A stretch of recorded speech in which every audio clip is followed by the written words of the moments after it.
It's time for Security Now. This episode with Steve Gibson blows the lid off of a number of my deeply held convictions. For instance, third-party cookies. Does Firefox block them? No. No, even though they say they do. Does certificate revocation work? No. It turns out it never has. Steve explains, shows you how to test your browser. And then finally, yes, Steve has another brand new freebie program. He wrote it over the weekend that you're going to find very useful. There's a lot of great stuff coming up next on Security Now. Podcasts you love. From people you trust. This is TWiT. This is Security Now with Steve Gibson, episode 986, recorded Tuesday, August 6th, 2024. How revoking. It's time for Security Now, the show we cover the latest security news, the show you wait all week long for. And here he is, the man of the hour, Steve Gibson, our host. Hi, Steve. Hey, Leo. It's great to be with you once again for, the last episode we're recording in the TWiT East Side Studios. I think a lot of people probably, especially on this show, listen, and they won't notice any difference at all. There will be no effect. Yeah. No. Yeah. Even if you watch, It'll be just as good as it's always been. It's pretty much the same. It's mostly me that's suffering from this. You're going to have exactly the same experience. The listeners probably have 99% of the same experience. I'm the one who's going to be all alone. Who's going to bring me lunch? I know, Leo, it's just tough. I don't know. I told Lisa, you're going to bring me a sandwich every day at 1, right? She said, what are you, crazy? We're going to have to watch cats crawling around on you. And there will be cats. On the video. There will be cats. So what's up in the news this week? So lots of good stuff. We've got a bunch of things that have been learned over the past week about the big topic from last week, which was this PK file exploit, the platform key misuse issue. And we're going to answer the question, what is boot secure? That's the name of it, is boot secure. And why does that sound suspiciously like a new piece of GRC freeware?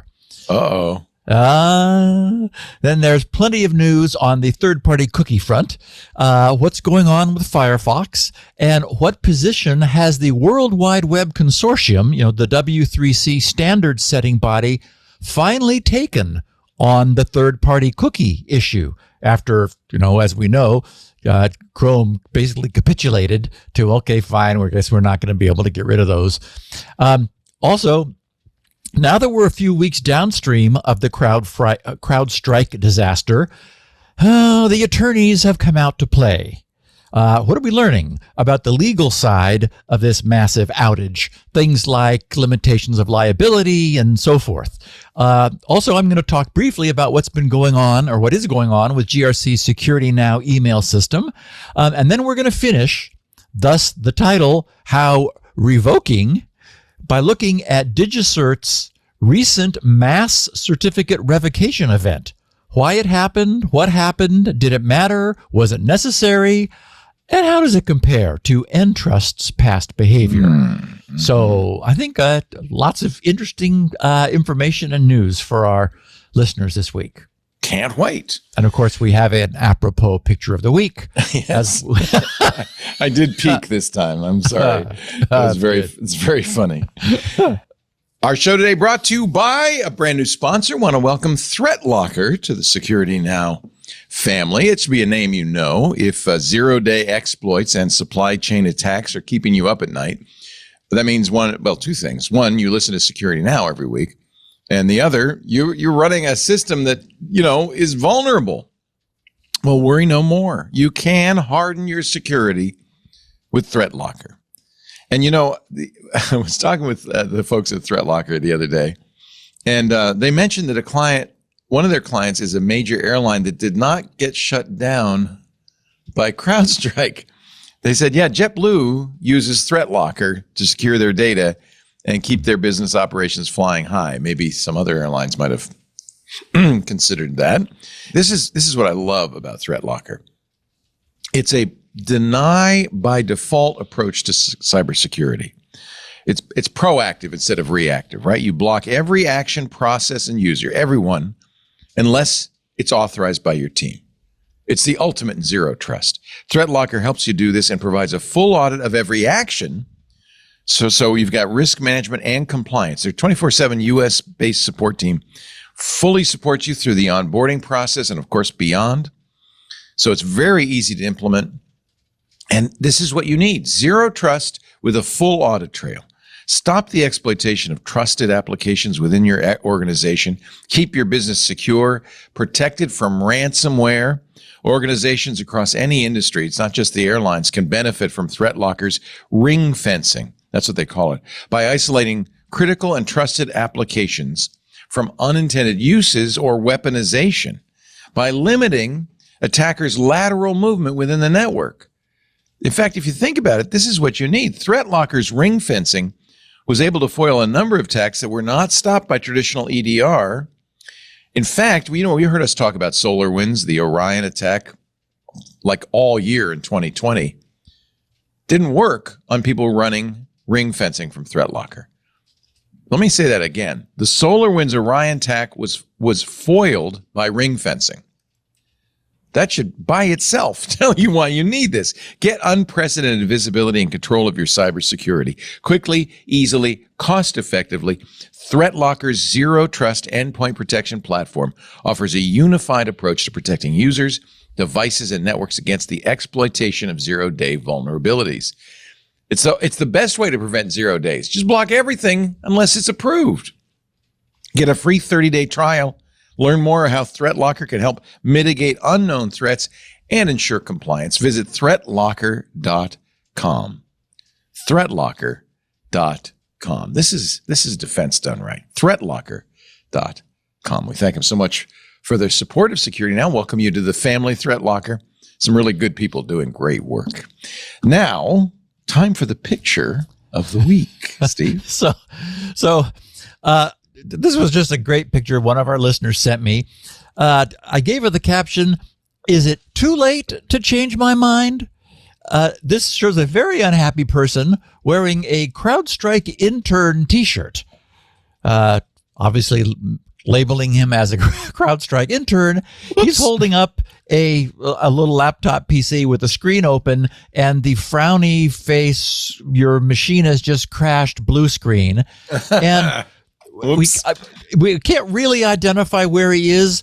There's no obvious airportness about the background, except that there's a bunch of people who are kind of got carry-on-ish things. Yeah. And he is standing on industrial strength Indestructo carpet that you see in the airport where so it suggests that this, that I've slept on that carpet a few times. I know that carpet. Yeah. Wow. So it does look like this may have been an opportunistic shot that was taken when his flight was canceled, as well as everybody else's. And he turned his computer on. It's like, oops, me too. Yeah. So wow. I don't know that I would recommend he changes his mind, but wear that t-shirt with pride. Boy, that's a good point. You might want to turn it inside out for a while. Actually, I would love that t-shirt. Wouldn't you like to wear that t-shirt to once in a while? It'd be fun. Yeah, you could it could be "I survived." Yeah. Okay, so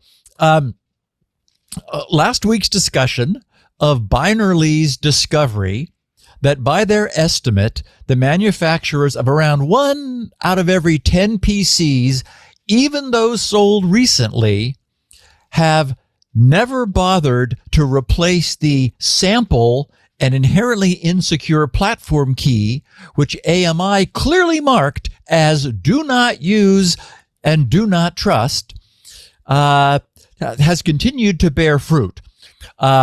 Over the weekend, one of the people in the news group, in GRC's news group, discovered that one of his recently purchased Dell PCs, I think it was last month he got this thing, did indeed contain one of the insecure "do not use" platform keys.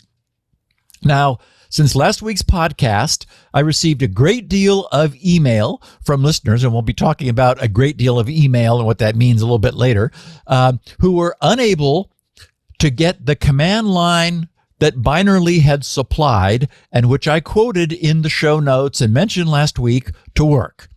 And I'm not surprised. When I tried it myself, it was the definition of a mess.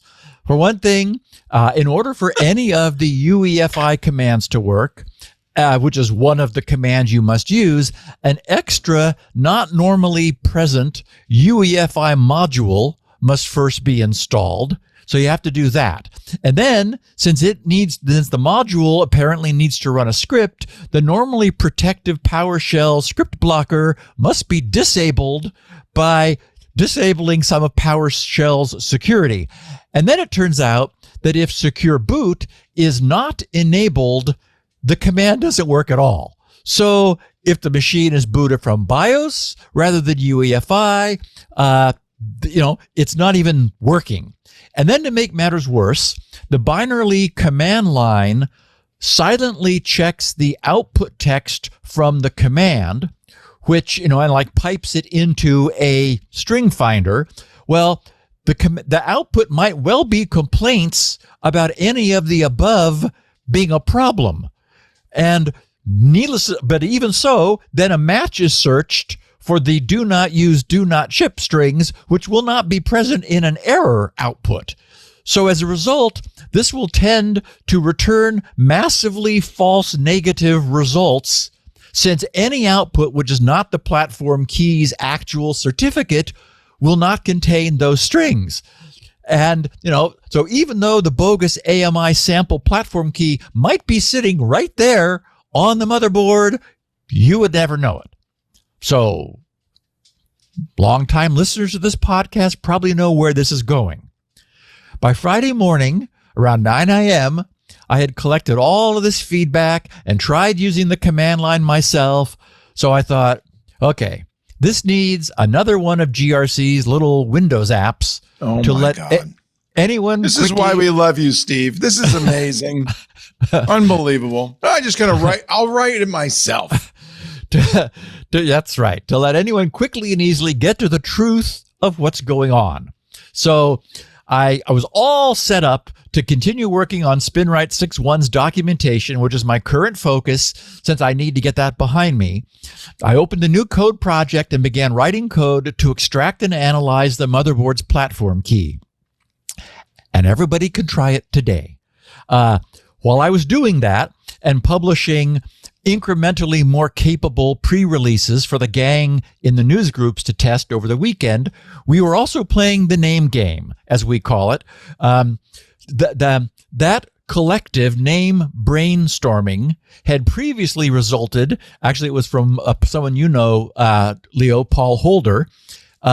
It had previously resulted, it was his idea to give the fake USB drive testing app ValiDrive, which I love. Yeah.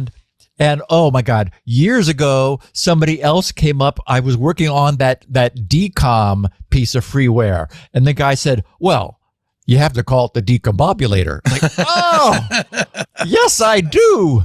Anyway. I thought you made up all these names yourself. I think maybe all the other ones. Those are the only two I think that I got from Trouble. others. What was it? Trouble in Paradise? Oh, yeah, that was mine. Yeah, in fact, that was the first one we talked about. Well, you and I and Kate on the old Screensaver show in South San Francisco. Yep.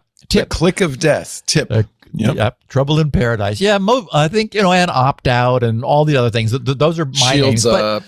But in this case, I was coming up dry. So there was a lot of conversation with ChatGPT among those in the news groups. Lots of brainstorming. Finally, out of pretty much exhausted at the end of a long weekend of like endless names, we just settled on, is boot secure? Which, it's kind of a good name. I'm liking it. Yeah. So if you go to grc.com right now, there is an interim fully working version of this. You can find it under the main menu, freeware security, is boot secure, or just grc.com/is boot secure. It's currently a very small, dare I say, 21K. And actually, about half of that is the signature that I I had to give it. So, because it's got to be digitally signed. It's a little 21K Windows executable that can simply be run on any Windows machine. And I'm not sure about Wine yet. Again, this just happened. The paint is still wet on this. And it will tell you exactly what's going on. And Leo, I see it there. You just ran it, apparently. Or are you looking at the show notes? That might be the show notes. That's in the show notes. Oh, yeah. Okay. Yeah, because I put a I don't picture actually of have it. a Windows UEFI machine I could run it on. Anyway, it detects which firmware boot mode the system is in, BIOS or UEFI. If UEFI, it determines whether the UEFI firmware is in secure boot mode or not, which is not obvious, unless you reboot. So it shows you that. And if secure boot mode is enabled, and on some machines, even if it's not enabled, it will then extract, which is to say, if it's available, the platform key from the motherboard and display the certificate's most useful information. The serial number, its issuer name and subject name. That's where the do not trust or do not ship strings will be found if they're present. And it displays the certificates not valid before and not valid after dates, just because they're kind of interesting. Did you put in the not valid after date yourself, or is that the actual not valid after on one of your certificates? You understand why I ask. That's 4 days before the end of the Unix epoch. That's interesting. That is interesting. Yeah. It's not the epoch, which is the 19th. It's 4 days early. I did not put that in, but that, and I haven't looked at the certificate format, but it might be Unix time in the cert, in which case I think it is. Yeah. would make a lot of sense, wouldn't it? Yeah. Very cool. Good catch, Leo. Anyway, when I see 2038, my ears perk up. Yeah, and let's see, how old will we be, and what podcast will be on? That I don't want to think about. Oh my God! For people who don't know, Unix time started January 1, 1970, but it's a 32-bit integer, right? So after 32 bits, it will roll over, and just like the Y2K problem, and that turns out to be 3:14 a.m. UTC on 19 January 2038. Well, that's only 14 years from now, Leo. That so means we'll not be that old. We're only old. In our 80s. At this point, we're only a little over halfway there. So Jerry Parnell used to come on the show in his late 80s. I think we could do it. Yeah, and you just have to somehow get up the stairs to the attic. Yeah, I need one of those little elevators. It's 7 steps, and I just and I'll be ready to go. Okay, anyway, so right now, this is just a Windows text screen, which pops up. Also, as an extra bonus, it displays the standard Windows certificate dialog box containing your platform key certificate, so that any of the other details of the certificate can be examined. For a while over the weekend, it was also exporting the certificate into a file, but since it didn't make sense to have it always doing that, I've turned that off for the moment. That'll be coming back.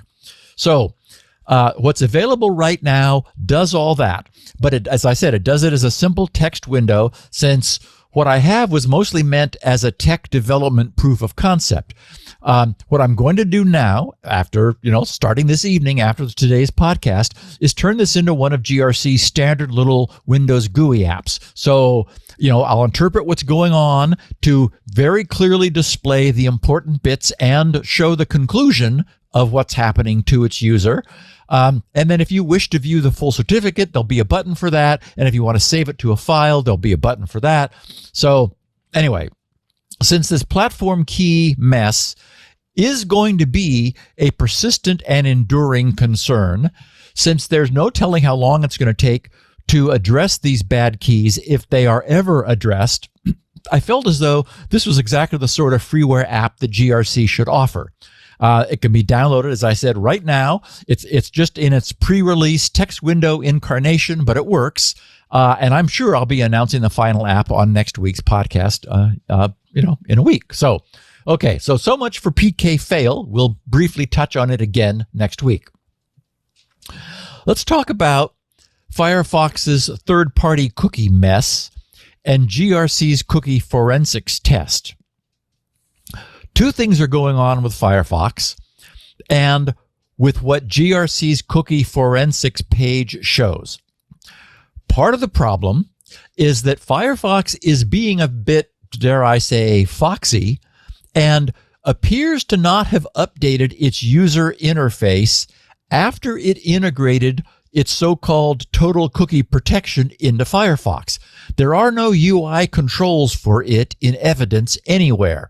There's a note about it in the UI in a link, but you don't turn it on or off or do anything. So as many people have noted, currently the only way to make GRC's cookie forensics test happy, meaning to say, oh, yep, no third-party cookies, at all, is to use Firefox's custom setting and really forcibly turn off third-party cookies, like we said last week. All of that's correct. At the same time, just turning off third-party cookies on other browsers works, whereas it sort of doesn't seem to with Firefox. So that's what brought this conversation up, the whole dialogue last week. There are a couple of interacting things going on.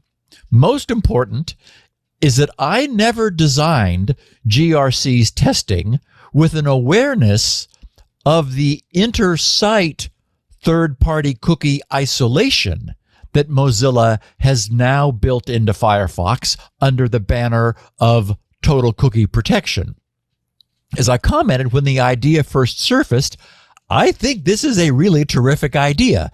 It potentially changes the game by stovepiping cookie collections and aggregating them into their individual sites where they're being set. As Mozilla described it, instead of browsers having one big cookie jar that's shared among all websites, which is the way it's already been and has always been, and of course, that's the reason tracking works, is that the advertiser's cookie is in this big common cookie jar, which it's able to access no matter where the user goes. Instead, Firefox creates individual isolated mini cookie jars, one for every first-party domain that a browser is visiting. So an ad tech company is welcome to place their third-party cookie at site A, but that cookie will be tagged with a site A context, and it will only be returned again when visiting site A. So when a user visits another site where the same ad tech company is also using cookies, that ad tech company will not receive the cookie it set over on site A. So it will not know that this visitor is the same one who was over there viewing ads. So this is a huge change, and it's a big win. But I registered the independent domain grctech.com on New Year's Day of 2002 because I needed to have an unaffiliated third-party domain of my own available, not a subdomain of GRC, because cookies know about subdomains. I needed an unaffiliated domain which I could build around a cookie forensics system. And back then, there was no notion of the cookie site isolation that we have today with Firefox. As a consequence, Firefox may well be isolating cookies by domain. But my 22-year-old test doesn't know about that. It's just seeing that Firefox appears to be very reluctant to fully disable third-party cookies. It can be forced to, but it doesn't really want to. And the reason Firefox can do this is because it has the site isolation trick up its sleeve. What we're going to need in order to verify that site isolation is working and real is an updated cookie forensics test that's aware of the possibility that while third-party cookies themselves might be enabled, they might not be shared with other first-party sites. And I don't recall why this was on my mind 12 days ago, back on July 25th, because that was before last week's podcast. But the question of the need to confirm the presence of inter-site cookie isolation must have occurred to me, since Hover shows that I registered another independent domain, grctech.dev, on that Thursday. I needed a second unaffiliated domain to create a second first-party site to see whether it would be able to see the cookies that had been set by grctech.com when visitors were at grc.com. So at some point in the not too distant future, I'll make some time. I'll dust off the cookie forensics site, figure out how it works, because I knew 22 years ago and I haven't looked at it for a long time, and then create an updated facility for the specific characterization of browser cookie handling, which incorporates an understanding of inter-site isolation, since this seems like a good thing. And it's, clearly it's based on what just happened with Chrome and the EU or the UK. Third-party cookie handling is going to be as important today as it was back in 2002 when I first, got a bug about this and decided to fix it. Okay, but there's more. It turns out that simply blocking all cross-domain third-party cookies can break things. A more nuanced approach is going to be needed, apparently, to create a real-world solution that does not cause more harm than good. I want to share Mozilla's discussion of this, since it helps to demonstrate how complex the web has become, and also how dependent upon the details of its operation other services have become. And Leo, your timing is perfect, because this would be a great time to take a break. And then I want to share what Mozilla is explaining about the complexity of third-party tracking. Absolutely. I was taking the old server out to the car. I realized that I'm as running... one does. As one does. I was running the web server and 5 Minecraft instances here and the other. And I realized, I guess I better take that home. I hope I have enough bandwidth for your Minecraft enjoyment, but Club TWiT members get to play in our little Minecraft sandboxes. Our show today brought to you by Delete Me, something we know about, we've used. I'll tell you why you need it. Have you ever searched for your name online? Don't do this, because what you'll see, maybe you wrote an article for a magazine or something, you might see that, but mostly what people see is a lot of personal information. Sites that say who you are, what your address is, whether you're married or not, all of this stuff is online and available, and there's sites that sell it. There are a lot of them. Maintaining privacy, though, is more than just a personal concern. If you are a manager in a company, my wife is the CEO of TWiT. You absolutely, in fact, that's who we have Delete Me for. You absolutely need this for your executives, for your managers. Twice now, bad guys have used information gleaned from online data brokers to attack our staff using Lisa's name, her phone number, their names. They knew who her direct reports were, and their phone numbers, sending them a text message saying, I'm in a meeting right now, but I need $500 worth of Amazon gift cards stat.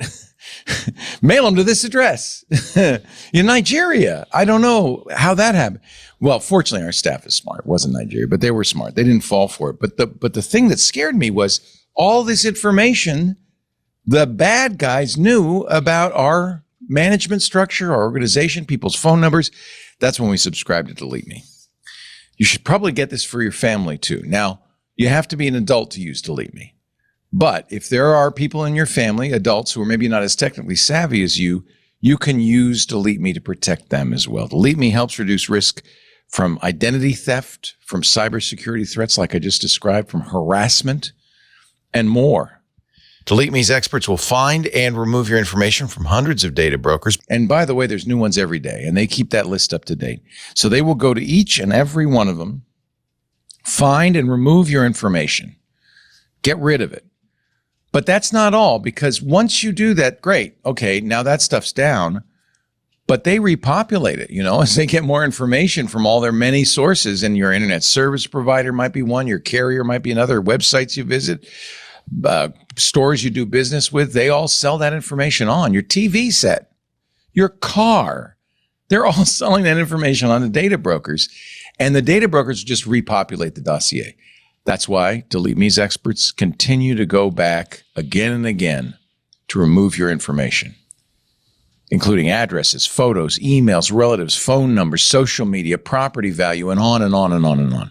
If you get the family plan, you can assign a unique data sheet to each family member tailored to them. So you could say, yeah, the Instagram thing is fine, but she doesn't have any websites, that kind of thing. With easy-to-use controls, account owners can manage privacy settings for the whole family. Or your business. I think every business, trust me, you need this for your management. Protect yourself, reclaim your privacy. Go to joindeleteme.com/twit. Use the code TWIT. It worked for us. Joindeleteme.com/twit. The offer code TWIT will save you 20%. Joindeleteme.com/twit. Now back to Steve and Security Now. Okay. So if anyone wants a good example of the definition of a kludge, unfortunately, we're about to encounter one. As I said, it turns out that simply blocking all cross-domain third-party cookies, like Mozilla's Total Cookie Protection does, it can break things. So you need more nuance. Unfortunately, there's no clean solution. So get a load of this. This is Mozilla's explanation, which is titled Third-Party Trackers. And they're going to explain to us what they've had to do. They wrote, cookies are invisible pieces of data that a website can ask your browser to store on your device. The next time you visit the same website, it can ask the browser to read that cookie. That's how a website can remember things, such as your preferences for that website and that you're logged on. Another use for cookies is to transfer information from one website to another. For example, a sales website can store information about your purchase in cookies and redirect you to a payment or a review website. From the website's point of view, the cookies created by the sales website are called third-party cookies. So the point is they're demonstrating there's a non-tracking use case for third-party cookies. They said there are also several web libraries that developers use to add functionality to their websites. These libraries can set cookies on your device too. If cookies are set by a library that's on a different domain from the website's domain, they're also third-party cookies. Again, another use case. They said popular libraries are used by numerous websites. When you visit a website that uses a particular library, that library can set a cookie on your device. If you later visit another website that uses the same library, that library can read the cookie that was set when you visited the previous website. These third-party cookies, set and read by libraries from multiple websites, are called cross-site cookies. So they say there are two main reasons websites and libraries use cross-site cookies. Cross-site tracking is by far the most common use of cross-site cookies. Trackers use cross-site cookies to collect information about the websites you visit and send them to other companies, often for advertising purposes. When you feel like an advertisement is following you while you browse, this is the result of cross-site tracking. If the same tracker is present on multiple sites, it can build a more complete profile about you over time. The other type of cross-site cookie is a functional cookie. Some websites rely on these cookies in order to function properly. For example, some websites may need access to cross-site cookies to let you use their service to sign in to another website, like Facebook Login does this, or to process a payment for that website. Amazon Pay does that. Firefox's enhanced tracking protection, they write, blocks cookies from cross-site trackers and isolates cookies from all other third parties. This helps prevent your browsing activity on one website from being visible to other websites. Total cookie protection is now enabled by default. It's an advancement built into enhanced tracking protection that works by maintaining a separate cookie jar for each website you visit. They said while cross-site cookies from trackers are blocked in Firefox by default, a site may signal to the browser that it needs to use them for important functionality. What? Okay. In this case, Firefox will allow a third party. Can I have those cookies? I know. There's Leo, no functionality that third-party cookies could possibly implement that I want. Yeah, I know. This starts to get really messy. So they said, in this case, if a website says, "Oh, but sir, may I please have one?" Firefox will allow a third-party website to use cross-site cookies. Get this, 5 times. What? Oh, I know, Leo. It's uBlock or you got to use uBlock Origin. Just block it all. This is so bad. God. So they said, in this case, if a site asks, Firefox will allow a third-party website to use cross-site cookies 5 times, or I'm not making this up, or up to 1% of the number of unique sites you visit in a session, whichever of the two is larger. Where'd they get that from? I know. It gets worse. Without prompting you. After that, Firefox will prompt you to block these cookies. What? Without your consent, Firefox blocks these cookies from that point because a site requesting access that many times may be a tracker. Okay, now maybe. You think? To interrupt this horror for a moment, the first time I read that, I had to go back to make sure I'd read it correctly. I thought, what? This is my browser. My browser. You can't do this to my browser. You know where some of this comes from, I think, is, at least in the EU and the UK, advertisers and sites are complaining. This is why Google says we had to stop, we had to implement this change. Yeah. And I think that Firefox is concerned about getting attacked in the EU by the government because advertisers are complaining. And it's very disappointing. It is. Okay, Leo, it's going to still get worse. Okay, but first, let me just make clear. This means that Firefox now blocks cross-site cookies by default. They're also providing websites with a mechanism by which to ask to please have cross-site cookies turned back on, but only just a little.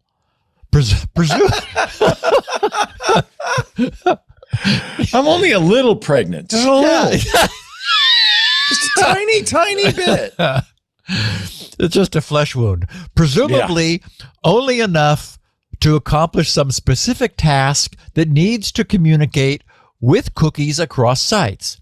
So apparently they understand that if this was just a blanket request, then websites would eventually all claim to need it all the time. All the time. Right? They just add, it's like the do not track. It'd be, who is asking for it though? Is it the third party? Yes, it's a third party. Yes. So if you're going on a site, you go to a Starbucks site and they have a Facebook thumbs up like button.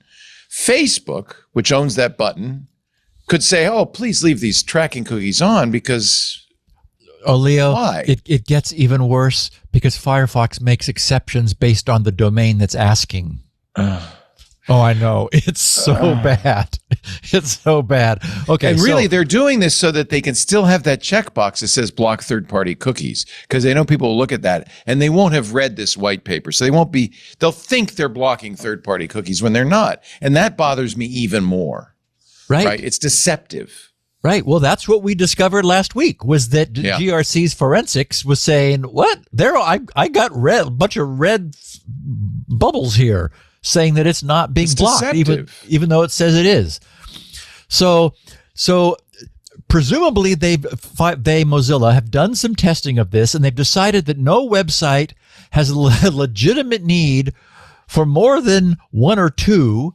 So they added some margin and set it at 5 before they surface a dialogue to the user. Now, what is the user going to do about this? Like, wait, what? Do I say yes or no? So, and then they also look at the number of unique sites visited during a session of a browser use, then take the larger of either 5 or 1% of the unique sites count during that session. So that means that the break-even point would be after visiting 500 different sites. Right? Then once you visited another 100, then 1% of 600 sites total would be 6 requests that are allowed. Can't allow that. So I suppose this means that if anyone is using their browser like crazy, the site they're visiting might need a bit more leeway, but a bit more is all they're going to get. If all of this sounds like a horrendous mess to you, our listeners, then I would say you've been paying attention, because this is a horrendous mess. This sort of heuristic is not the way the internet and the web were designed. The internet is as robust as it is because it doesn't have any sort of this nonsense. It was designed with clear, clean, and simple rules, which is, I would argue, why it's done as well as it has. But this allows sites to request an exception, but not too many times. It's the very definition of a kludge. I'm surprised they're not just tossing a coin. Heads, you can use a cross-site cookie. Tails, sorry, better luck next time. Okay. Anyway, they continue by writing, this is Mozilla. Third parties will only be able to prompt you if you interact with the website you are on. Okay. For example, if you visit dogs.com and select the payment field, Amazon Pay cross-site cookies may be allowed to facilitate that transaction. After that, Firefox will ask if you want to keep allowing them. Again, and they say you can view the permissions panel to see if a website has been allowed or denied permission to use cookies by clicking the permissions icon in the address bar. So now there's going to be a new permissions icon in the address bar. If you deny the request, the third party will not be able to use cross-site cookies during that session. But if you refresh or reload the page, the third party may prompt you again. From the permissions panel for a site, you can click the X or revoke previously allowed access to cookies. Wow. So website visitors who have no idea what's going on behind the scenes are being expected to make on-the-fly allow-deny decisions about whether or not the third party appearing at any given site should be allowed to use cross-site cookies. This is going to be interesting. They said Firefox automatically allows third-party websites to use cross-site cookies on the first 5 or so websites you visit. For example, Amazon Pay would be able to use cookies on Old Navy, Blick, Dog.com, and a handful of other sites without asking you for permission. But, I guess that means if you encounter Amazon.pay a 6th time during a session, then, whoa, wait a minute, do you want to allow this because you've been using it a lot? Wow. If a third party continues, they write, if a third party continues to use cross-site cookies across multiple sites, this becomes a signal to Firefox that the third party might be a tracker. At that point, the third party would have to prompt you to ask for permission to use cross-site cookies. They said, and they actually used the word heuristics. There are other rules, they said parens, in quotes, heuristics, that will make Firefox temporarily grant access to cross-site cookies to certain websites. These rules are designed to enable special use cases such as single sign-on services and usually require some special interaction such as a top-level redirect or a user interaction, making it difficult for trackers to exploit them. Okay, so boy, it is a tangled mess. Presumably, these heuristics that Mozilla is talking about for Firefox are things like Firefox knowing in advance the domain names of large single sign-on providers. So they automatically get special permission and can use cross-domain cookies without limit because that's their legitimate business purpose. So now that puts Mozilla in the position of deciding whose business model will and will not receive more permissive treatment under Firefox. I mean, we're losing the browser that we have always loved. What's happening? Thank God for Gorhill. I don't know what we will do. He better not die or anything. Well, he did post recently that he's about to be in trouble with uBlock Origin, but not over on Chrome. Because it won't work with Manifest v3. That's correct. So, at least we do still have Gorhill here on Firefox, and I'll be talking about that next week. So what's happening is that the industry is now tying itself in knots because cross-site information sharing we want and cross-site information sharing we don't want are using the same mechanisms. Mozilla's third-party tracker explanation begs the question, in light of this, how could Chrome's privacy sandbox designers have possibly imagined the elimination of all cross-site third-party cookies? Mozilla's just finished telling us all the reasons that you can't eliminate them because they're having to poke a whole bunch of holes in this in order to keep things working. So annoying though it may be to purists, Mozilla highlights some compelling use cases which have arisen for needing cross-site information sharing in some form sometimes. Okay, so the W3C finally weighs in. Amid all this, the World Wide Web Consortium, the W3C, has finally weighed in on third-party cookies. So just to remind everyone and update everyone on the W3C, Wikipedia's first sentence or two says, the World Wide Web Consortium, W3C, is the main international standards organization for the World Wide Web. Founded in 1994 and led by Tim Berners-Lee, and this is after he left CERN. The consortium is made up of member organizations that maintain full-time staff working together on the development of standards for the World Wide Web. As of March 5th, 2023, the W3C had 462 members.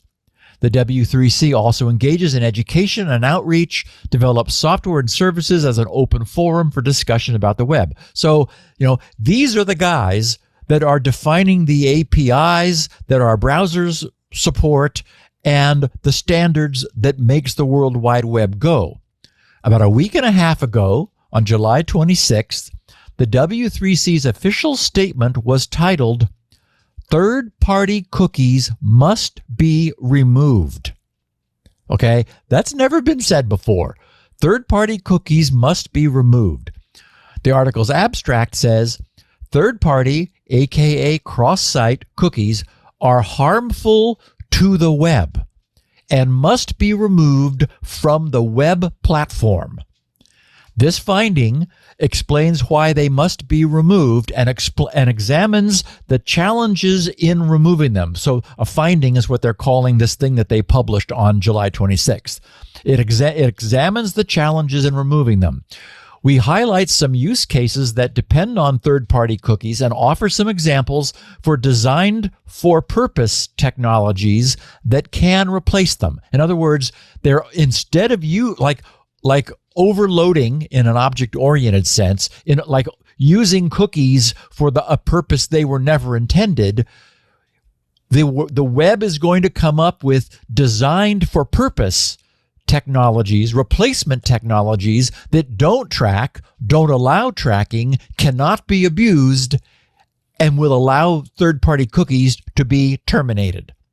So they write, specification authors are expected to ensure they do not undermine the benefits of removing third-party cookies when proposing new web platform technologies. And their introduction here is interesting because they call out Chrome. They write, we consider privacy to be a core design principle and differentiator for the web platform. Many browsers have restricted third-party cookies. They said see WebKit and Mozilla. And they said, unfortunately, not all browsers have followed suit. And at that point, they had a link to the article that the Privacy Sandbox group had published 4 days before this, which acknowledged that third-party cookies would not be removed from Chrome. Okay, so TAG is their abbreviation for their technical architecture group, TAG. So the piece continues, TAG calls for all browsers to drop support for third-party cookies, as this provides an opportunity to further improve the privacy-preserving features of the web platform. Removing third-party cookies from the web platform is not without complications. There are use cases for third-party cookies that need to be preserved, and pitfalls we need to be careful to avoid in doing so. This document sets out some aspects that specification editors and implementers should be aware of in order to make sure we ultimately leave the web better than we found it after third-party cookies are removed. Okay, so this all sounds wonderful. This might be significant. If nothing else, it likely provides some cover for any browsers that wish to move in this direction. There's now an official position from the Internet's major web standards body unequivocally calling for the end of third-party cookies. They're leaving the web better than we found it section says, we support removing third-party cookies from the web platform, and we embrace the opportunity to improve the privacy features of the web. When we review new technologies to replace third-party cookies, we need to ensure that the replacements do not recreate the same pitfalls to privacy. The TAG considers each new technology proposal both individually and as they fit together with the web platform as a whole. The web must be cross-platform, so multi-implementer, multi-browser support, and developer support for privacy-related specifications is essential if they're going to achieve the goal of increasing privacy on the web. When we consider whether something makes the web platform better, we should be explicit about what that baseline for comparison is. Is a proposal better for privacy when compared to usage of third-party cookies, or when compared with a web free from third-party cookies altogether? What about when some user agents restrict third-party cookies but others do not? We want to emphasize that as any replacement proposals progress, implementations should have a strong commitment toward and reasonable time frame for removing third-party cookies. We are also wary of new mechanisms being introduced that could be abused together with cookies, fingerprinting Surface, or other tools for greater privacy invasion. Given this context, we see an urgency to have a strict timeline for the removal of third-party cookies. We are strongly in favor of innovations to build sustainable business models on the web platform, but an in-depth discussion of the various possibilities are outside the scope of this document. From an architectural standpoint, web standards should avoid encoding particular business models, which unfortunately Mozilla has just done, that are available to authors, publishers, and web content creators. In conclusion, when accommodating changes caused by the removal of third-party cookies, we should avoid introducing new technologies that, when deployed either individually or in combination, effectively preserve the status quo of harmful tracking and surveillance on the web. Okay, so I could certainly be reading too much into this. I'm not nearly enough of an insider to be able to venture a guess about what this might actually mean for changes in the future, but boy, does it sound good. They're using all the right words. And I think what this is saying is that those organizations, those entities like Amazon Pay, that are aware they're dependent upon third-party cookies, need to get serious about working with the emerging standards. And the W3C did mention a handful of them. Among them was Chrome's Privacy Sandbox, but it turns out there are others. There is other work in progress, not from a single company, but from multiple standards bodies that will provide a solution. So what we could see happening would be that Amazon Pay and Facebook Logon and so forth would switch to using a non-third-party cookie standard, thus protecting themselves from the end of third-party cookies, which the W3C is now calling for. So this lays out a template for the shape of the future approaches that would have a chance to succeed. They said, we are strongly in favor of innovations to build sustainable business models on the web platform. And of course, we know what that means, right? That means that sustainable business models, while on one hand, Amazon Pay and using the web and third-party authentication for logon, probably also means that, like Google, they understand that advertising powers much of the internet and that targeting ads makes those ads enough more effective that it can, as we've seen, double a site's revenue from advertising. At the same time, I lost count of the number of times they use the word privacy. So it's clearly not their intent for anything like the status quo to remain. But will anything change? And it's definitely worth repeating what I noted last week, which is that there are significant enterprises employing many people whose entire purpose is to deliberately and surreptitiously violate the privacy of everyone who ventures out onto the internet with their computer. Wow. Yeah, that's exactly what true. it is, right? Yeah. And these days, who doesn't venture out on the internet with their computer? And equally unfortunate is the fact that these enterprises have paying customers who have some use for the aggregated private data of individuals, which is to say, all of us. So this W3C action, of very clearly working toward putting an end to third-party cookies can be expected to see more opposition, much as it appears happened with Google in Europe. But what is they said in there are uses of third-party cookies that are legit. I'm racking my brain. So apparently, and I didn't dig into it, but apparently Amazon Pay is using third-party cookies in order to link itself. So this is the case, and you do this too. It's not unusual for a site to have images from another server, to have data from multiple servers. So those servers would look like third parties when you're on a first-party page. They're, by definition, they are third parties. They are literally. Yeah. Yes. So that makes sense. So that's probably some sort of related thing where, well, I need to set a cookie from the image server so that I, don't send you that image again or whatever, but it's not going to come from this page because I'm a first party. Right. So yeah, there might be, I could see that. Yeah. Right. There are non-tracking currently legitimate applications now. And so their point is that cookies have been used legitimately because they're there. Right? I mean, again, third-party cookies are being used to create these inter-domain connections just because they're convenient. They're there. But it would be possible for a site like Amazon Pay to use a designed for purpose, a non-third-party cookie solution. And so that's what that's what the W3 is calling the W3C is calling for, is an alternative technology that everybody who currently is using third-party cookies for good will be able to switch to, so then third-party cookies can be turned off.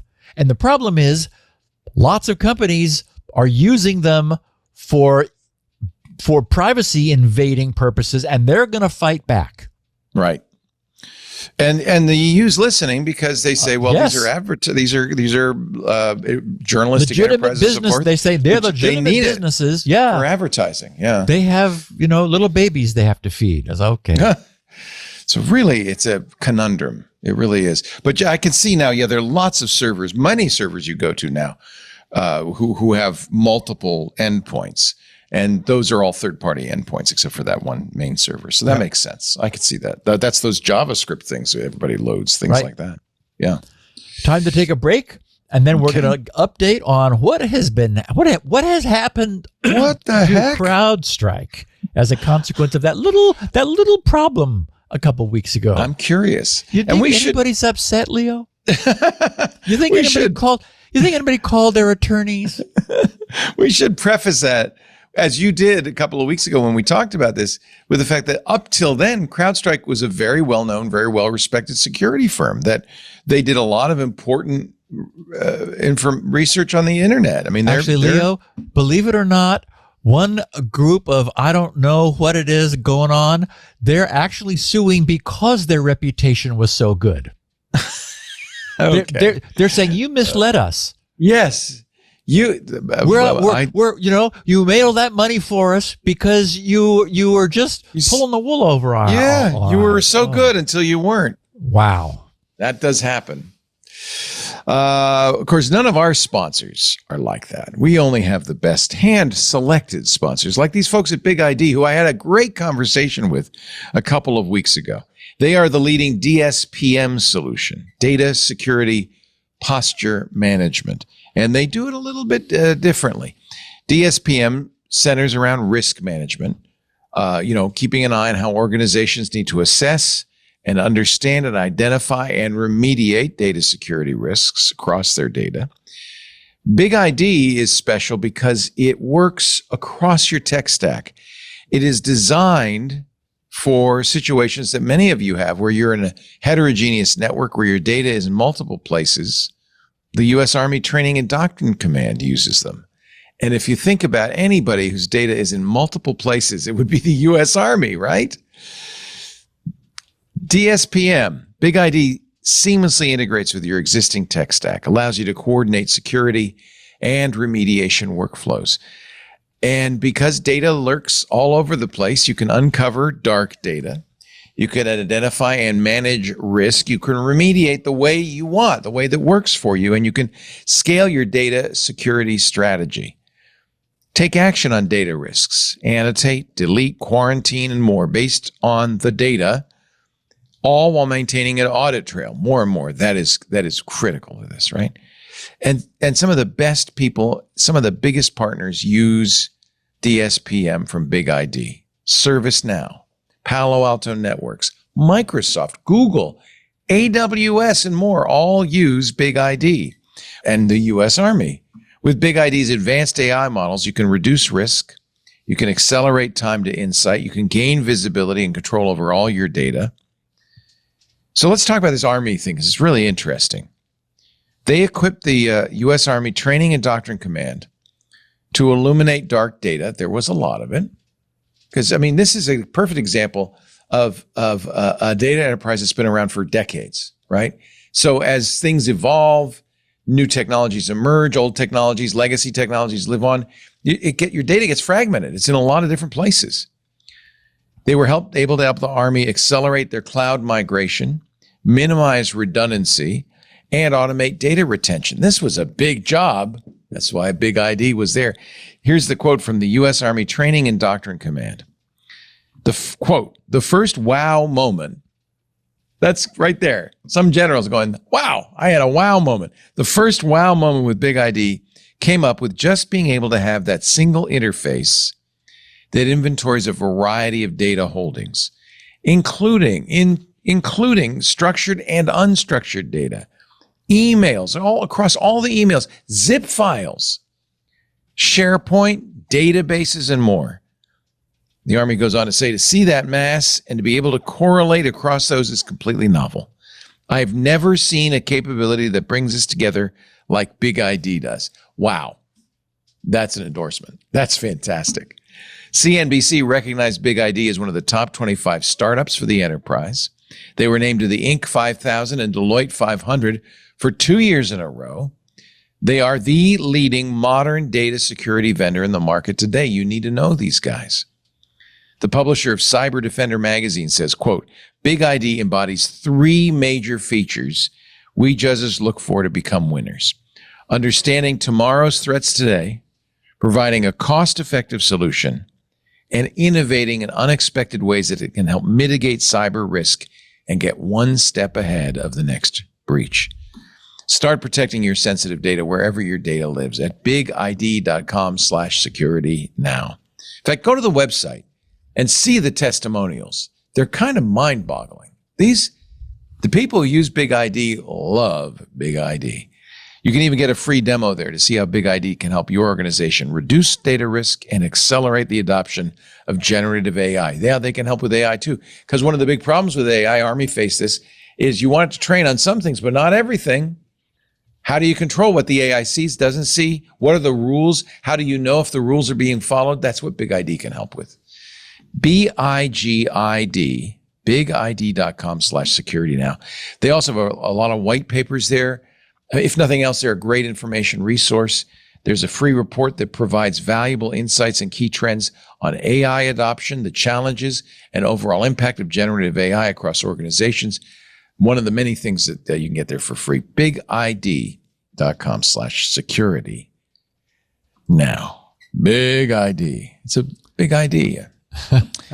Get it? Yeah. Thank you, Big ID, for your support. We really appreciate it. All right, Steve. Let's talk about the sad tale of CrowdStrike. Well, predictably, the lawsuits and class actions have started up in the wake of CrowdStrike's little bitty problem they had a couple of weeks ago. Did anybody notice that? I think that some details of them would be of interest to our listeners. The first is a shareholder lawsuit blaming CrowdStrike for the entirely predictable significant drop in the company's stock price. Apparently, the Plymouth County Retirement Association of Plymouth, Massachusetts, now regrets having invested so heavily in CrowdStrike. The coverage of this after removing the redundant stuff that we already know, it says, Austin-based cybersecurity firm CrowdStrike is facing a class action lawsuit from shareholders who claim the company defrauded them by concealing how its inadequate software testing could cause a global computer outage, resulting in a big hit to the share price and overall market value. According to the July 30th complaint filed in the United States District Court in the Western District of Texas, CrowdStrike's Chief Executive George Kurtz characterized CrowdStrike's Falcon software as validated, tested, and certified during a conference call on March 5th.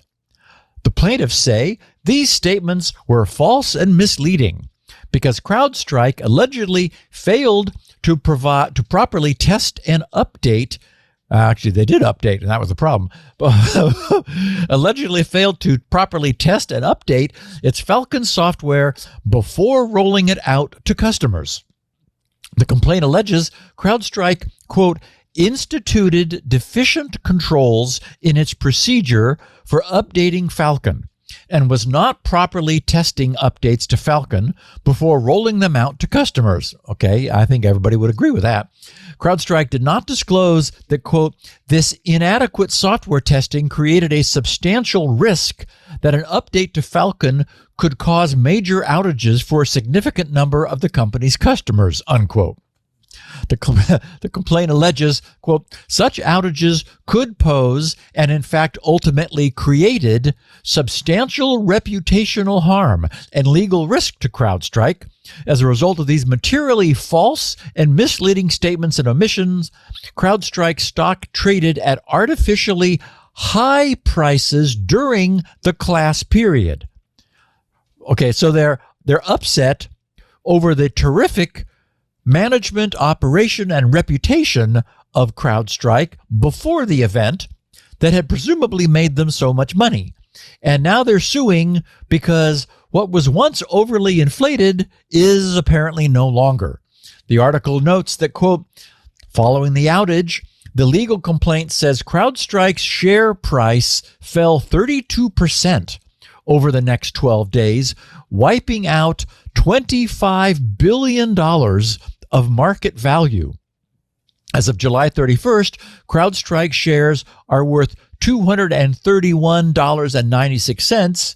They closed at $343.05 on the day before the outage. The lawsuit, led by the Plymouth County Retirement Association of Plymouth, Massachusetts, seeks unspecified damages for holders of CrowdStrike Class A shares between November 29th of 2023 and July 29th, 2024. The class action also alleges that Delta Airlines hiring of an attorney to represent them in seeking damages from the country, along with Kurtz's being called to testify before the U.S. Congress over the incident, caused CrowdStrike's share price to fall. So they're also unhappy that other things that allegedly hurt CrowdStrike's reputation also hurt the stock price. Okay.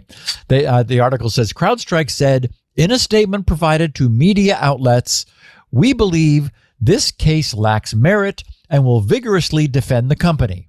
Speaking at the time of the outage, CrowdStrike Chief Executive George Kurtz said, "We identified this very quickly and remediated the issue, period."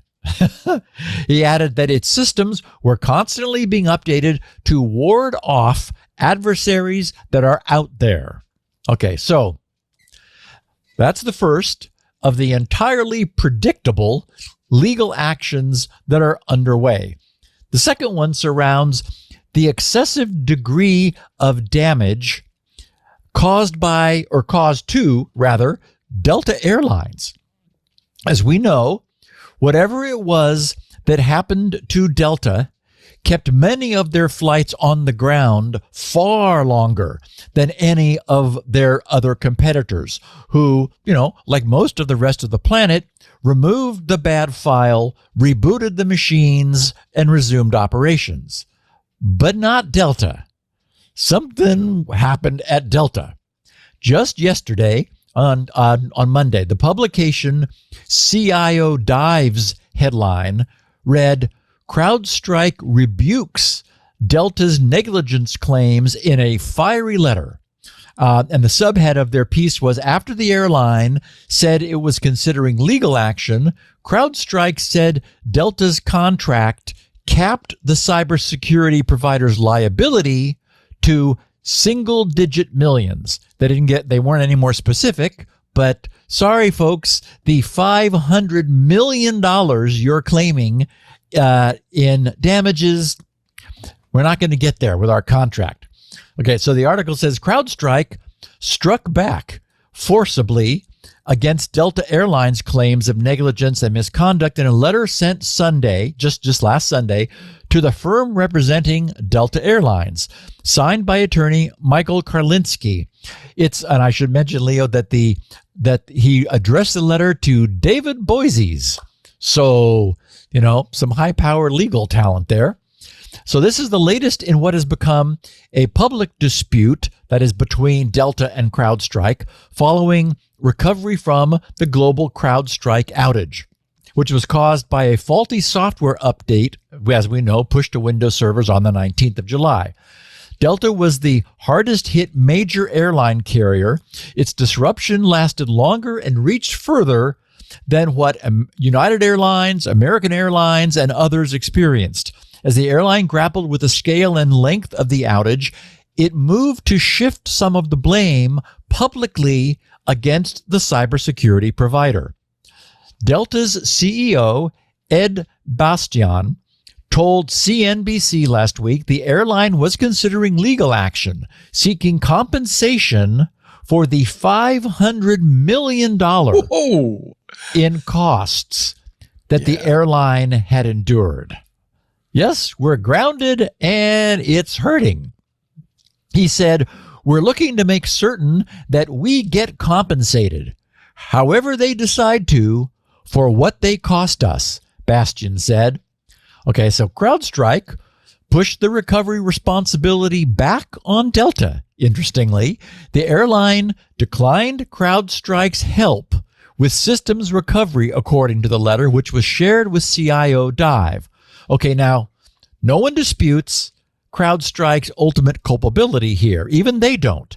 So what appears to be at issue is matters of degree. I tracked down the text of CrowdStrike's Sunday letter to Delta.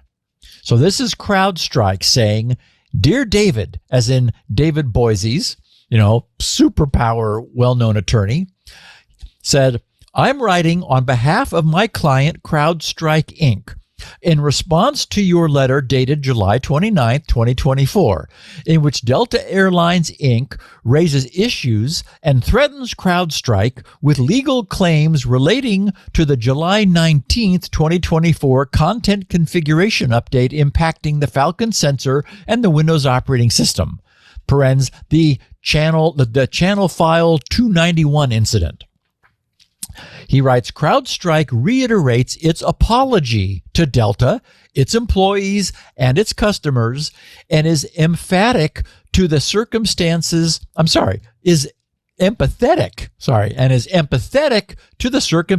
they faced. However, CrowdStrike is highly disappointed by Delta's suggestion that CrowdStrike acted inappropriately and strongly rejects any allegation that it was grossly negligent or committed willful misconduct with respect to the channel file 291 incident.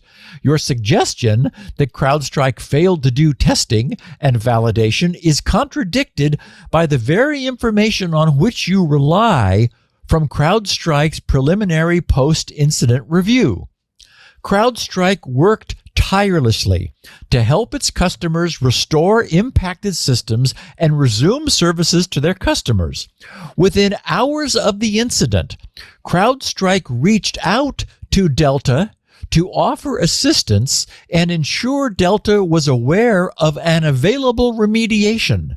Additionally, CrowdStrike's CEO personally reached out to Delta's CEO to offer on-site assistance, but received no response.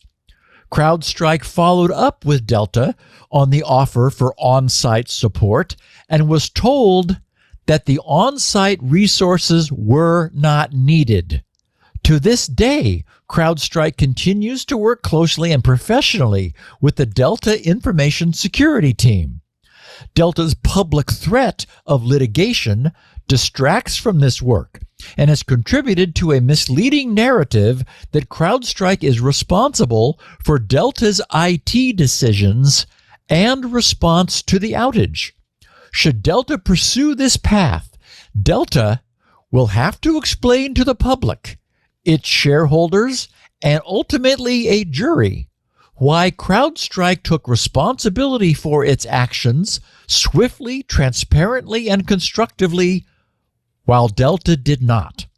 Among other things, Delta will need to explain why Delta's competitors, facing similar challenges, all restored operations much faster, why Delta turned down free on-site help from CrowdStrike professionals who assisted many other customers to restore operations much more quickly than Delta, that any liability by CrowdStrike is contractually capped at an amount in the single-digit millions.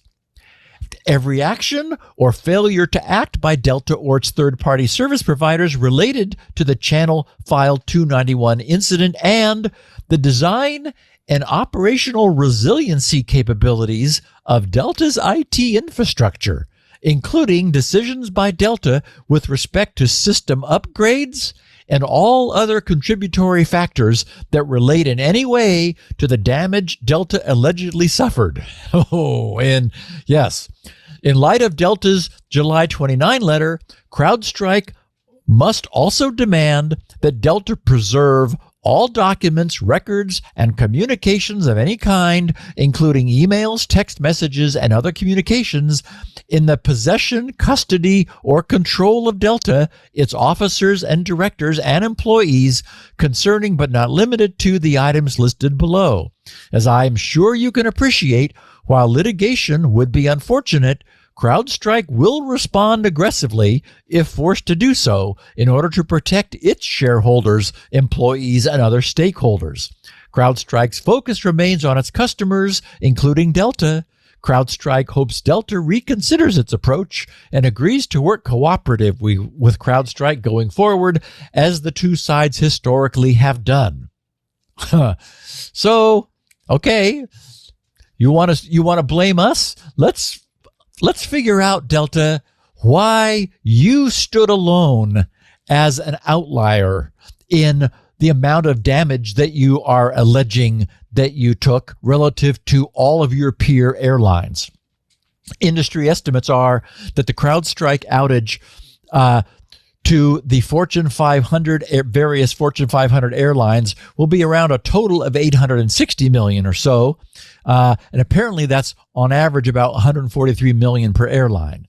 But it appears that there is in fact a contractual upper limit that does cap CrowdStrike's liability, and that's not in dispute.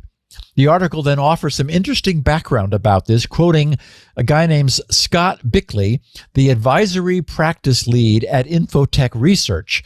Scott explained, he said, quote, "The standard limitation of liability, which is interestingly known as the LOL clause, limitation of liability, for most SaaS, software as a service agreement, caps liability at the actual funds spent on the subscription over a set period of time, usually the previous 12 months. That's what I'd said before, that often these things just say that you're entitled to getting your money back, essentially, is what they're saying. Many enterprises will negotiate a multiple of this amount, he says, or a set capped amount. Bickley said that CrowdStrike's liability is likely to match annual spend or a multiple of annual spend if the clause was negotiated. He said many large enterprises surprisingly do not negotiate these terms and default to using the language in the vendor's agreements, which of course benefits the vendor. He said Delta is likely going to pursue damages outside of the LOL cap and may rely on other legal arguments to bring the claim to a third-party dispute, mediation, or litigation. So, this is exactly what's expected. One last note that is sadly happening: individual travelers who were inconvenienced by this are also suing, even though, travel delays and flight cancellations and rerouting is quite common.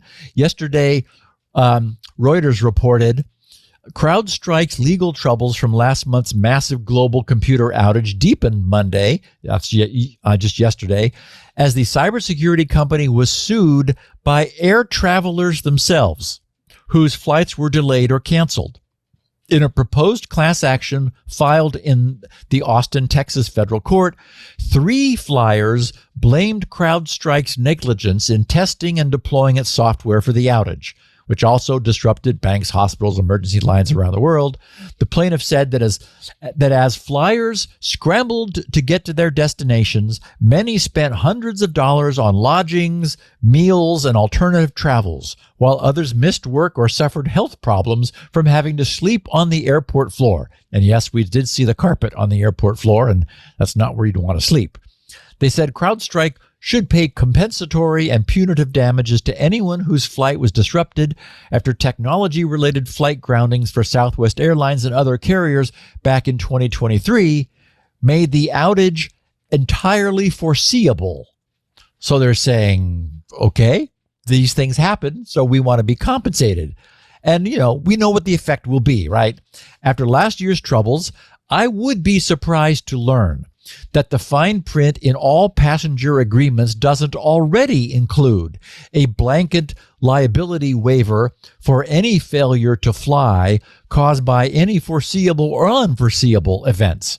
And if it already doesn't, it certainly will in the future. This is just the way the world is now. When you sign forms for a relatively minor procedure in a hospital, the fine print explains that, quote, we're really going to do the best we can to keep you alive. But, stuff happens. So if something happens, we'll be really sorry. Sign here and good luck. It's always a bit unnerving, but what are you going to do?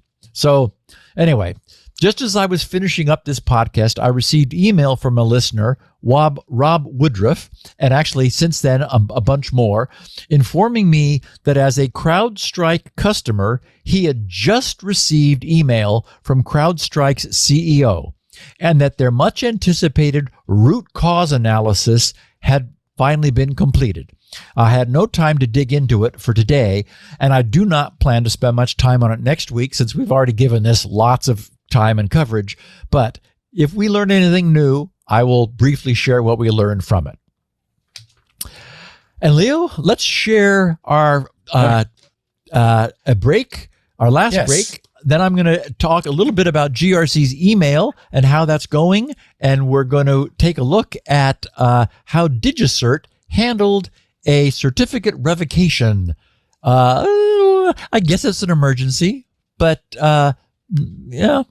We've talked about this before and how hard it is to do. It's not. Well, Entrust doesn't do it. Yeah. It's so hard that Entrust just says, no. Nah, can't do it. We thought about it. We decided not to. Our show today brought to you by Vanta. Whether you're starting or scaling your company's security program, demonstrating top-notch security practices and establishing trust is more important than ever before. And that's where Vanta comes in. Vanta automates compliance for SOC 2, ISO 27001, and more, saving you time and money, and of course, helping build customer trust. Plus, you can streamline security reviews by automating questionnaires and demonstrating your security posture with a consumer-facing trust center. All of this, of course, powered by Vanta and Vanta AI. Over 7,000 global companies like Atlassian, Flow Health, and Quora use Vanta to manage risk and prove security in real time. Get $1,000 off Vanta when you go to vanta.com/security now. That's VANTA.com/security now. Vanta.com/security now. And that's a great deal. $1,000 off. Vanta.com/security now. We thank Vanta so much for their support of Security Now. Founded by a woman. It's a really neat company, actually. Very interesting company, but I haven't run it by them, so I probably shouldn't mention all of that stuff. Now back to Mr. Steve Tiberius Gibson and how revoking. Well, first, I just wanted to mention that today's podcast filled up before I could share any of the terrific feedback that I've been receiving in great volume from our listeners. The incoming listener feedback system has been an utter success, and I've been drowning in thoughts, notes, pointers to news, and other great content. I just checked my Security Now inbox, and we're currently at 1,512 pieces of email received. I guess it's been about 4 weeks now. I'm mentioning this because I'm torn by my inability to reply to this much incoming email. Initially, I was trying to, but then I looked at how much time was going into creating replies and saying even, not much more than thanks so much for sending that. So I need to explain that everyone should know that even in the absence of any reply from me, if the email did not bounce back to you, I have it. I read it, and I'm sure I appreciated it, really.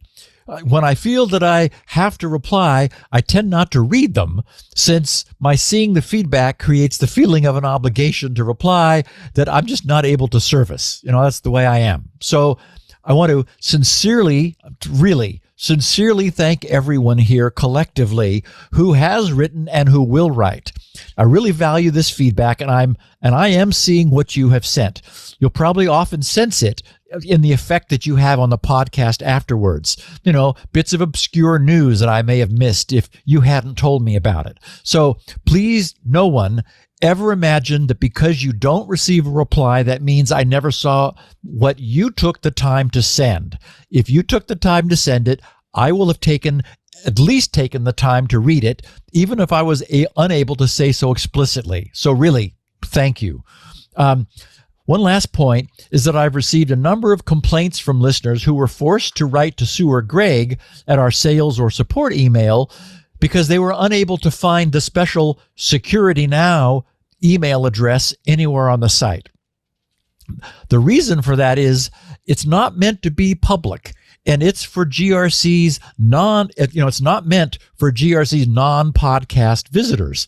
It's just for us. I want to keep it between us. And the email address should not be too difficult to remember. It's securitynow@grc.com. And to make it even easier, I've set the reply to address of every one of our weekly podcast mailings to that securitynow@grc.com email address. So anyone who receives the weekly email can simply reply to any email they receive, and many of our listeners just do that. So anyway, I've been feeling like the mail's piling up. I just wanted to tell everybody how much I appreciate it. The system's working. I am seeing everything. I've been feeling guilty that I can't thank everybody. So here's a collective thank you. Okay, now, revocation. Just as last week's podcast was happening, my favorite certificate authority, DigiCert, announced their discovery of a mistake their systems had made during the process of domain control validation, or DCV.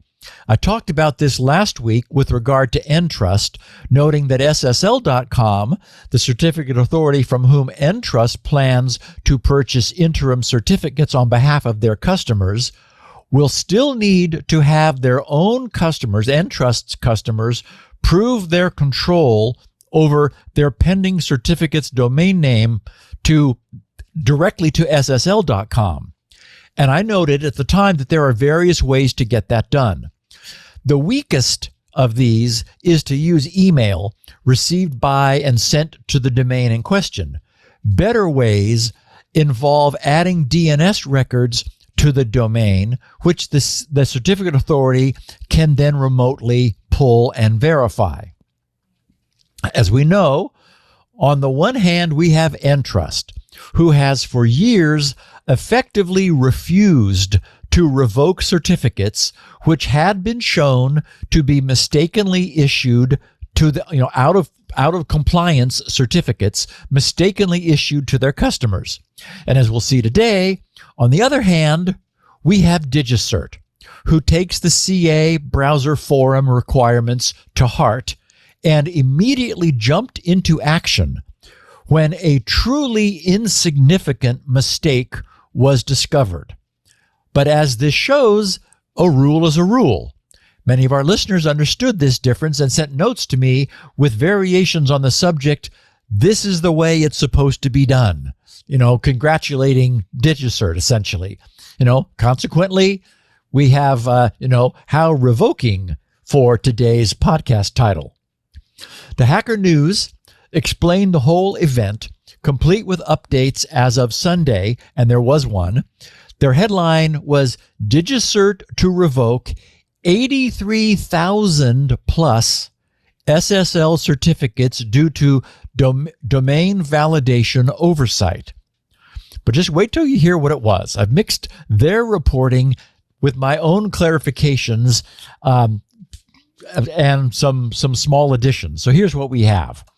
Certificate Authority, DigiCert, has warned that it will be revoking a subset of SSL TLS certificates within 24 hours due to an oversight in how it verified if a digital certificate is issued to the rightful owner of a domain. They wrote,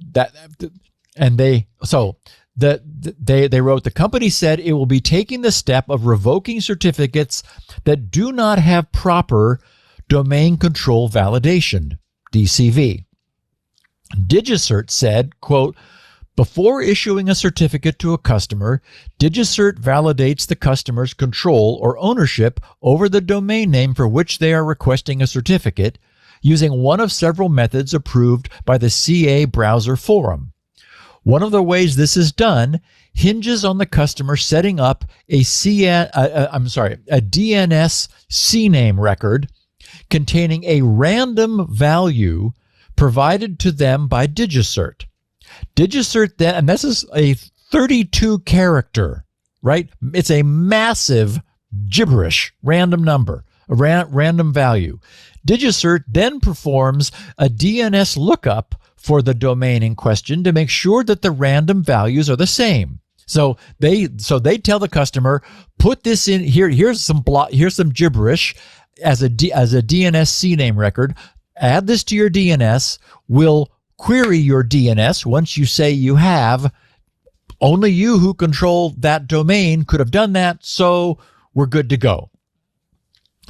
The provided CNAME record is for a subdomain of the user's domain, and the random value from DigiCert is prefixed with an underscore character, so it begins with underscore, so as to prevent a possible collision with an actual randomly named subdomain that might use the same random value.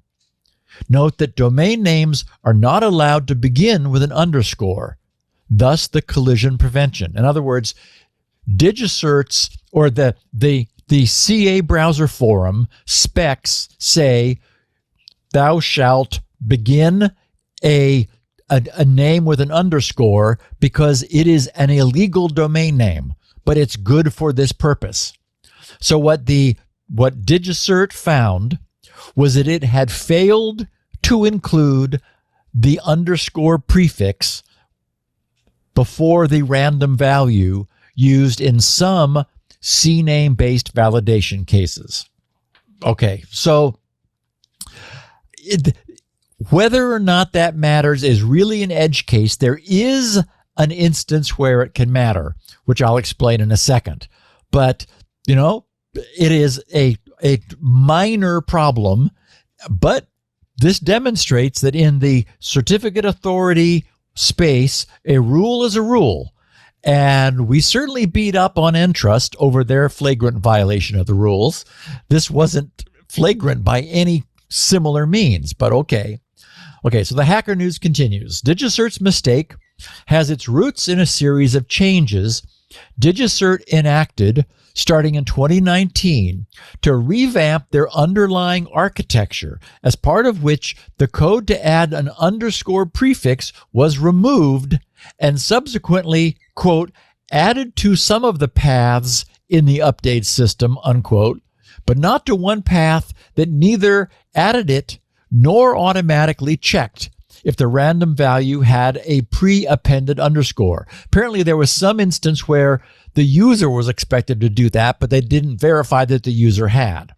So DigiCert said, quote, the omission of an automatic underscore prefix was not caught during the cross-functional team reviews that occurred before deployment of the updated system. While we had regression testing in place, those tests failed to alert us. boy, this sounds a little familiar, to the change in functionality because the regression tests were scoped to workflows and functionality instead of the content/structure of the random value. Unfortunately, no reviews were done to compare the legacy random value implementations with the random value implementations in the new system in every scenario. Had we conducted those evaluations, we would have learned earlier that the system was not automatically adding the underscore prefix to the random value where needed. Okay. So the Hacker News said subsequently, on June 11th of this year, DigiCert said it revamped the random value generation process, eliminating the manual addition of the underscore prefix within the confines of a user experience enhancement project, but acknowledged it again failed to compare this UX change, the user experience change, against the underscore flow in the legacy system. The company said it didn't discover the non-compliance issue until several weeks ago when an unnamed customer reached out regarding the random values. In other words, somebody noticed, one of their customers out in the field used in validation, prompting a deeper review. Yeah, I'll bet. DigiCert noted that the incident impacts approximately 0.4% of the applicable domain validations, which, according to an update on the related Bugzilla report, affects 83,267 certificates issued across 6,807 customers. Notified customers are recommended to replace their certificates as soon as possible by signing into their DigiCert accounts, generating a certificate signing request, and reissuing them after passing domain control validation. The development prompted CISA to publish an alert. Interestingly, not over any danger that this incredibly minor and inconsequential mistake may have had, but stating that revocation of these certificates themselves may cause temporary disruptions to websites, services, and applications relying on these certificates for secure communication. In a later update, DigiCert said DigiCert continues to actively engage with customers impacted by this incident, and many of them have been able to replace their certificates. Some customers have applied for a delayed revocation due to exceptional circumstances and, like they're on the International Space Station or something. I don't know. And we're working with them on their individual situations. We're no longer accepting any applications for delayed revocation, unquote. And so Hacker News finishes, these include customers who are operating critical infrastructure who said, quote, are not in a position to have all their certificates reissued and deployed in time without critical service disruptions, unquote. And DigiCert further noted that all impacted certificates, yes, all 83,267 of them, regardless of circumstances, had been revoked as of August 3rd, 2024, at 7:30 p.m. UTC. So here we have an example of a company that's doing it right, even in the face of a quite significant pain being caused to their own customers by the sudden and essentially emergency requirement to revoke and then replace, well, hopefully replace before they're revoked, their certificates. And what's more bracing is that there was nothing whatsoever wrong with those certificates. They weren't formed incorrectly. They didn't have bad fields or anything. It was the fact that the domain validation missed something which was meant to prevent a collision with real certificate names. So this lack of a leading underscore, it in no way allowed anyone to nefariously obtain a certificate fraudulently. Now, I should say, I wrote that And since I wrote it, one of our listeners who is on the emailing list got the show notes and read this, said, Steve, actually, there is an instance where there is a collision with a non-underscore name. So for there to be a collision, you would need to have a situation where somebody was creating a CNAME record under a domain they don't control. And it turns out that DNS works this way, right? Dynamic DNS allows people, you normally have you're able to choose from a number of top level domain names, and then you choose your own subdomain under that domain name. Well, if that subdomain was deliberately set up to collide with a CNAME record for the same domain name. Well, okay, so what this means is that a user of DNS could deliberately create a dynamic DNS subdomain matching what DigiCert had given them, lacking an underscore, that would then allow them to get a certificate for that DNS domain. Now, that's not good news. And in fact, it turns out that the DNS people are deliberately preventing the use of an underscore, whereas the certificate authorities are going to be deliberately requiring the use. In other words, this is all, once again, kind of a big mess. Anyway, the point is, DigiCert jumped on this, fixed the problem, sent the painful email to all, what did I say? It was 6,807 customers, immediately actually revoked the certificates, got it done in some cases within a day, where customers needed longer, within 5, which is the requirement in the CA browser forums, got it done, took responsibility, took the hit, informed their customers, and did it immediately. So yes, they did it right. I should note that since this issue with the DNS possibility occurring, history has been checked. This never happened. So there was never any abuse of it. And now the DNS people will be disallowing the use of a leading underscore, whereas all of the use of CNAME records will require one, and this will keep those two uses from colliding.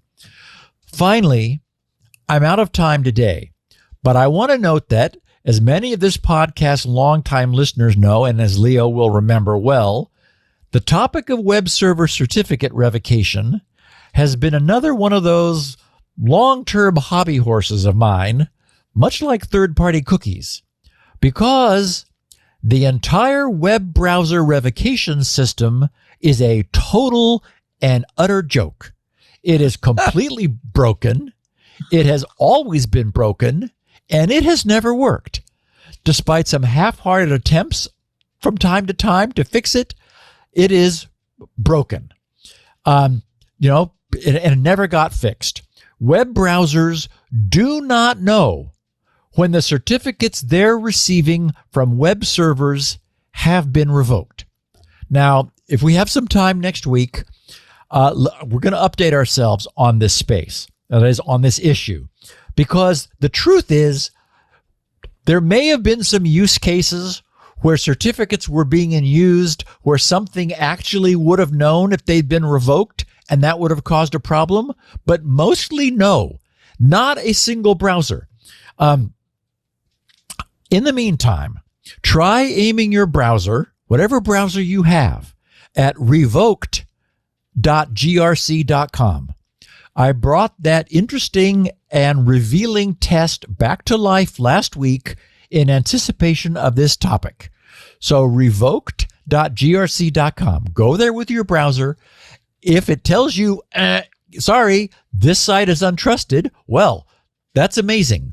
That used to happen in some cases with Firefox if you forced it to do online certificate revocation checking and told it not to fail open and a bunch of other things, that the revoked.grc.com site provides the browser with a certificate I revoked on purpose last week. No browser that I have tested works right. Even Safari that used to no longer does. So Arc doesn't either. If you see that page, sorry, folks. You should. What should I be seeing? Like a you big can't go warning, here. A big scary. Should I see that? Is that what I should see? There you go. Oops. I shouldn't be seeing that. No, that means that your browser is showing you a certificate that has been revoked. It's based on Chromium. Let me try Safari. Safari used to work on iOS. That was the one that I remember like saying, wow, that's pretty good.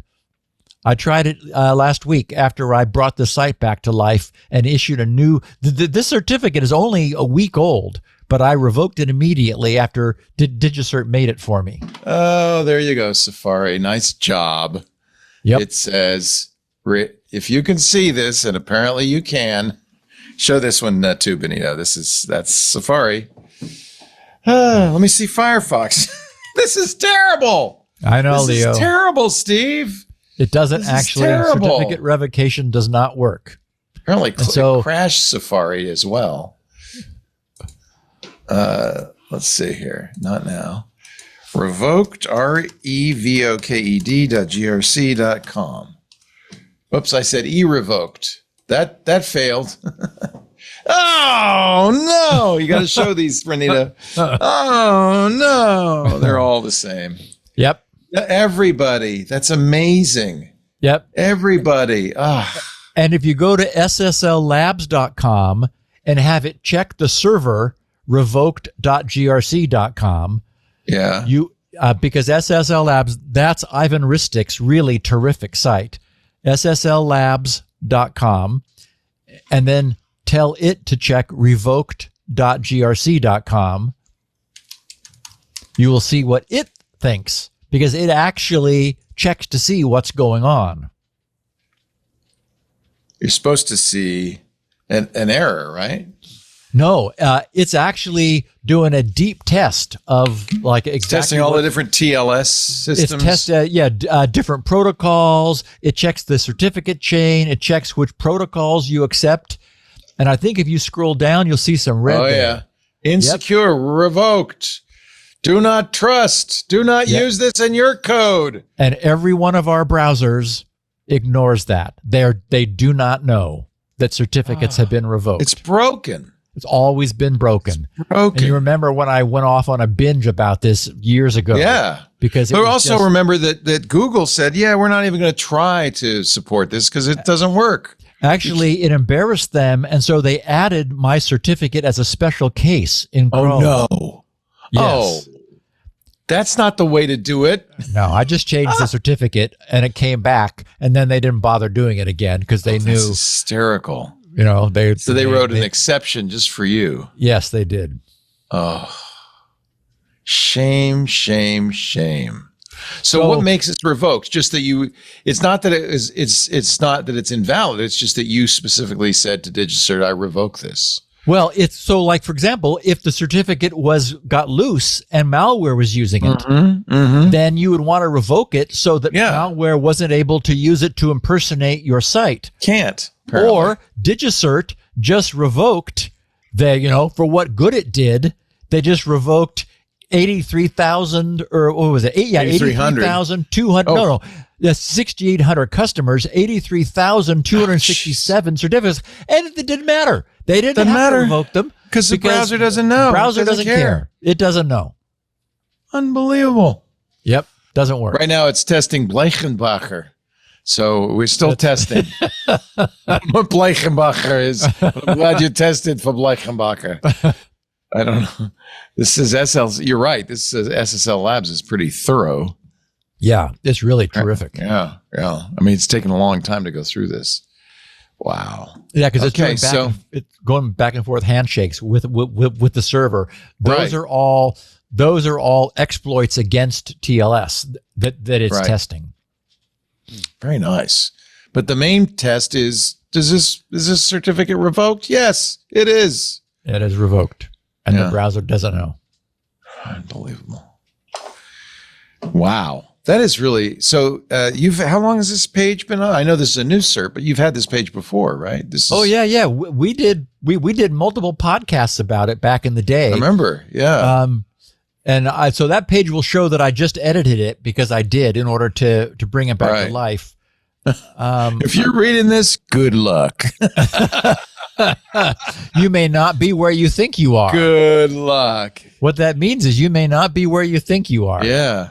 Yeah, because the certificate's meaningless. Yep. Wow. What a world. See, what people count on is that you don't exist, that people don't listen to this show, that they don't know this stuff, and they're just kind of blithely going along. Well, yeah, we have certificate revocation. Of course we do. It's in the spec. We must have it. Wow. No, we don't. Nope. This is why you listen to the show. This is why Steve is a national treasure. This is why you should join Club TWiT to support Steve and his work. I don't know what else to say. You should buy ads on the show too. GRC.com. That's his website, the Gibson Research Corporation. If you want to be on the mailing list or send him email, same page, grc.com/email. He'll validate your address. Then you can or cannot subscribe to the mailing list, which you probably want to do, but you could also now email him because your address is good, verified. Yeah, we have a really neat one-click unsubscribe.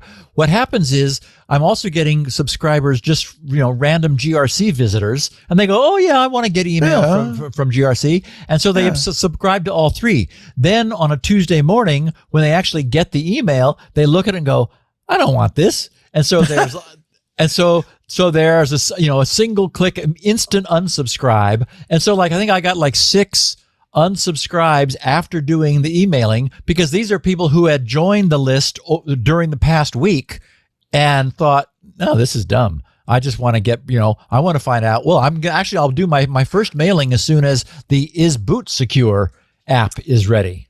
We should, by the way, there are a number of people saying, oh my God, this means the whole certificate thing is bogus. No. Certificates still are valuable for encrypting your traffic between a site to verifying the site is who they say they are. It's just this revocation thing does not work.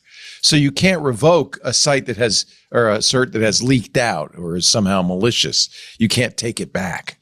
But I guess it does mean you shouldn't necessarily trust the certificate on any site. That's the whole point. That's why we have revocation. Where we're headed is, and Google has mentioned this before, because they're the brokest of all. The Chrome has never even, it was the pretense of what the Chrome was saying that upset me so much back when we were talking about this, because they said, "Oh, we have CRL set, and we're managing this ourselves." I said, "No, you aren't," and I created this to demonstrate it. So where they're headed is 90-day certs, like Let's Encrypt uses. So they just expire. Exactly. You can't revoke them, but you don't have to wait very long for them to die a natural death. But that gives a cert as much as 90 days to be wrong. Bogus, yes. Yeah. But it's better than nothing, which is what we have now. And unfortunately, it does mean that all certificate management has to be automated. Right now they reduced the 90 days. It used to be 5 years, then 3 years, then now we're at a little 1 year and 1 month. 13 months, and so eventually we will probably get down to 90 days, and no one's going to want to do that by hand. They're just going to want to use the Acme protocol to do that. Right. If you want to share that last little bit about certs with other people, you can go to youtube.com/securitynow and just clip it. That's a great way to do that. Steve has copies of the audio of the show, 64 kilobit audio, as well as 16 kilobit audio, which is, of course, much smaller for the bandwidth impaired. He also has transcripts if you like to read along, and he has the full show notes, which is what I show from time to time on the screen. All of that's at grc.com. While you're there, pick up a copy of SpinRite, the world's finest mass storage performance enhancer, recovery utility, and maintenance utility. Did I get it all? That's good. Yeah. Version 6.1 is the current version. You can get it right now at grc.com. And it's his bread and butter, Steve's bread and butter. So, if you don't have a copy, everybody who has storage of any kind should have it. Steve's got a lot of free stuff there, like ValiDrive and, Decombobulator. I don't know anybody's really needs Decombobulator anymore, but no. You don't get a lot of downloads for that anymore. Shields Up, though, every time I got a new router, I test it with Shields Up. That's a must. And on and on and on. He's really the king of freebies, including this new one. What do you call it again? Is boot secure? Is boot secure? Is boot secure? It's he sounds like Boris Badenov version of utility. You can get that at grc.com. We have the show at our website, of course, twit.tv/SN. I mentioned the YouTube channel. Of course, you could subscribe in your favorite podcast client. That's probably the easiest way to get it. If you're a member of the club, you can get ad-free versions of all the shows, including Security Now, plus access to a lot of other wonderful club benefits, like access to the Discord, which is full of smart, interesting people like you. You could, it's a really great community. We have regular events in there. And with the new studio, the new Attic Studio, I expect to do a lot of ad hoc streaming based on, the news of the day or just whenever I feel like talking to somebody. In your jammies. In my jams. So if you want to join the club, you'll get notification automatically in the Discord whenever I go live.